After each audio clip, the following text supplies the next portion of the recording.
Vamos de bastidor agora sobre as eleições. Bom, vocês viram, né? Rodou na internet, rodou o noticiário. Ontem eu contei para vocês um bastidor, eu vou trazer ele aqui de volta, né? À sua memória. Eu contei para vocês ontem um bastidor intitulado aqui, né?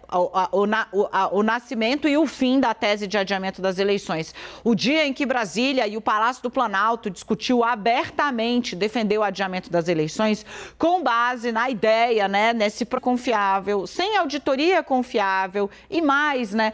Com base numa falha da própria campanha, tentar acusar o TSE ou as rádios de terem evitado a distribuição de inserções do candidato à presidência da República, Jair Bolsonaro. O que restou claro, segundo as rádios e como o TSE teve de dizer o óbvio, né, que todo político que já disputou uma eleição sabe, os partidos então sabem de cor, não é o TSE quem distribui a sua propaganda, é a própria campanha que tem que fazer isso, né? E as rádios disseram, textual e abertamente, que a campanha de Bolsonaro parou de enviar na semana do dia 10, neste segundo turno, as inserções. Então reclamava por um erro cometido pela própria campanha.